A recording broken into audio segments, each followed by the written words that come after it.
স্বামীহারা lovely Akter, তাই কোনো সান্ত্বনাতেই থামছে না তার এই আহাজারি। দীর্ঘ 12 বছর কারাগারে ছিলেন রাউজানের আলমগীর হোসেন।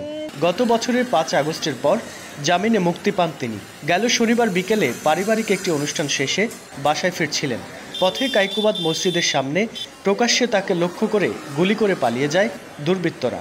এতে ঘটনাস্থলে মারা যান তিনি।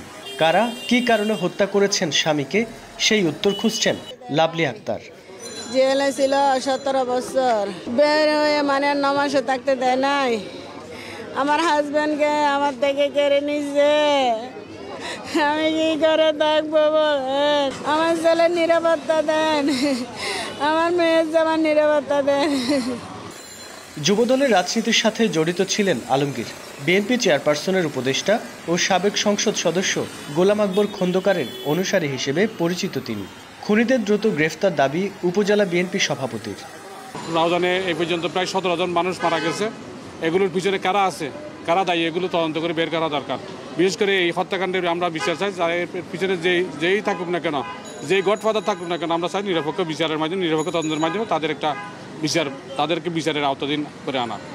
এ নিয়ে গেল 11 মাসে রাউজানের 17টি হত্যাকাণ্ড ঘটেছে। পুলিশ প্রশাসনের দাবি, এর মধ্যে 8টি খুন হয়েছে রাজনৈতিক কারণে। প্রকাশ্যে একের পর এক হত্যাকাণ্ডের ঘটনায় আতঙ্কিত স্থানীয়রা। যেভাবে মানুষ মারা হচ্ছে পিঁপড়াও মারে না। এই মানুষ মারার পিছনে মূল কারণ হচ্ছে প্রশাসনিক ব্যবস্থা দুর্বল।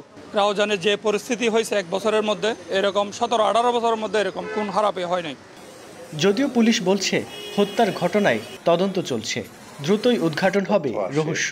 তো আমাদের কাছে যে প্রাথমিকভাবে মনে হয়েছে যে এটা আধিপত্য বিস্তারকে কেন্দ্র করে কথিত দুই গ্রুপের মধ্যে মানে বলা যায় যে এক ধরনের আধিপত্য বিস্তার কেন্দ্র করে এই ধরনের একটা ঘটনা ঘটেছে। প্রাথমিকভাবে আমরা তথ্য পেয়েছি, বাট পরবর্তীতে মামলা এবং আসামি গ্রেপ্তার, পাশাপাশি তদন্ত শেষে বলা যাবে যে আসলে প্রকৃত কারণটা কী ছিল। নিহত আলমগীর রাউজান পৌরসভার 9 নম্বর ওয়ার্ডের তালুকদার পাড়ার বাসিন্দা।